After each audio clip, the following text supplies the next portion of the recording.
नमस्कार दोस्तों, आप देख रहे हैं आपका अपना चैनल स्टोरीज नजर। दोस्तों, इस ब्रह्मांड में कई ऐसे रहस्य छिपे हैं जिन्हें जानकर इंसान चौंक जाता है। देवताओं के अस्त्र शस्त्रों के पीछे भी ऐसी कहानियां छिपी हैं जो केवल युद्ध की नहीं, बल्कि भक्ति, तपस्या और बलिदान की कहानियां हैं। आज हम बात करेंगे उस दिव्य अस्त्र की जिसका नाम सुनते ही अधर्म कांप उठता है। सुदर्शन चक्र, एक ऐसा चक्र जिसकी गति को कोई रोक नहीं सकता, एक ऐसा अस्त्र जो कभी अपने लक्ष्य से नहीं चूकता, और एक ऐसा दिव्य शस्त्र जो स्वयं भगवान विष्णु की उंगली पर विराजमान रहता है। लेकिन क्या आपने कभी सोचा है, भगवान विष्णु को सुदर्शन चक्र आखिर मिला कैसे? इसके पीछे कौन सी तपस्या छिपी है, कौन सा बलिदान दिया गया था, और क्यों भगवान विष्णु को स्वयं तपस्या करनी पड़ी? आज की कहानी आपको उसी रहस्यमयी घटना तक लेकर जाएगी। कहानी उस समय की है जब सृष्टि का निर्माण अभी अभी हुआ था। चारों ओर प्रकृति का सौंदर्य था, नदियां बह रही थीं, पर्वत खड़े थे, वन हरे भरे थे। देवता अपने लोकों में निवास कर रहे थे। लेकिन जहां प्रकाश होता है वहां अंधकार भी जन्म लेता है। उसी समय असुरों के बीच एक शक्तिशाली राजा उभरा, महाबली। उसने कठोर तपस्या करके ब्रह्मा जी से वरदान प्राप्त किया था। उस वरदान के कारण वो लगभग अजेय हो गया था। धीरे धीरे उसने पाताल लोक पर अधिकार कर लिया, फिर पृथ्वी लोक पर अपना प्रभुत्व स्थापित कर लिया, और अंत में उसकी दृष्टि स्वर्ग लोक पर जा पड़ी।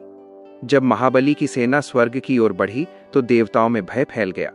इंद्रदेव ने देवताओं की सभा बुलाई, लेकिन कोई समाधान नहीं मिल पाया। तब सभी देवताओं ने मिलकर निर्णय लिया, अब केवल एक ही सहारा है, भगवान विष्णु। और सभी देवता पहुंच गए क्षीर सागर, जहां भगवान विष्णु अनंत शेष पर विराजमान थे। देवताओं ने प्रार्थना की और अपनी समस्या सुनाई। भगवान विष्णु ने सब कुछ ध्यान से सुना, लेकिन उन्होंने जो उत्तर दिया उसे सुनकर देवता भी चकित रह गए। विष्णु जी बोले, अधर्म की शक्ति बहुत बढ़ चुकी है, उसे नष्ट करने के लिए एक ऐसे अस्त्र की आवश्यकता है जो अभी तक इस सृष्टि में बना ही नहीं है। देवताओं ने पूछा, प्रभु, ऐसा अस्त्र कहाँ मिलेगा? विष्णु जी ने शांत स्वर में उत्तर दिया, उसके लिए मुझे तपस्या करनी होगी। भगवान शिव की तपस्या। भगवान विष्णु हिमालय की एक पवित्र चोटी पर पहुंचे। उन्होंने भगवान शिव के 1000 नामों का जाप करते हुए पूजा शुरू की। हर नाम के साथ वे एक कमल का फूल अर्पित करते। उन्होंने पूजा के लिए 1000 कमल के फूल एकत्र किए थे। पूजा शुरू हुई। एक नाम, एक फूल, एक नाम, एक फूल। धीरे धीरे 999 फूल अर्पित हो गए। लेकिन जब 1000वें फूल की बारी आई तो वो फूल वहां नहीं था। असल में ये भगवान शिव की परीक्षा थी। कुछ क्षण के लिए विष्णु जी सोच में पड़ गए, लेकिन फिर उन्हें याद आया कि लोग उन्हें कमल नयन भी कहते हैं। उन्होंने सोचा, जब कमल नहीं है तो मैं अपनी आंख ही अर्पित कर देता हूं। और जैसे ही उन्होंने अपनी आंख निकालने के लिए हाथ उठाया, अचानक आकाश में तेज प्रकाश फैल गया, और उसी प्रकाश से प्रकट हुए भगवान शिव। उन्होंने विष्णु जी का हाथ पकड़ लिया। शिव जी बोले, विष्णु, बस, मैं तुम्हारी भक्ति से प्रसन्न हूं। ये एक परीक्षा थी और तुम इसमें सफल हुए हो। भगवान विष्णु ने हाथ जोड़कर कहा, महादेव, सृष्टि संकट में है।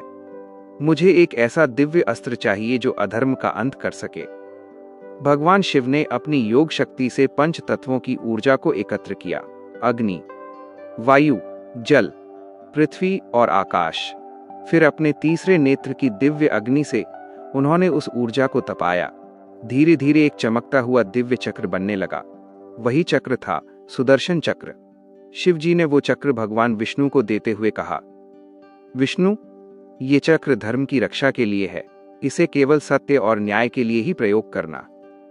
भगवान विष्णु ने सिर झुकाकर कहा, तथास्तु महादेव। और उसी दिन से सुदर्शन चक्र भगवान विष्णु का दिव्य अस्त्र बन गया। ऋषियों के अनुसार इस चक्र के कई रहस्य हैं।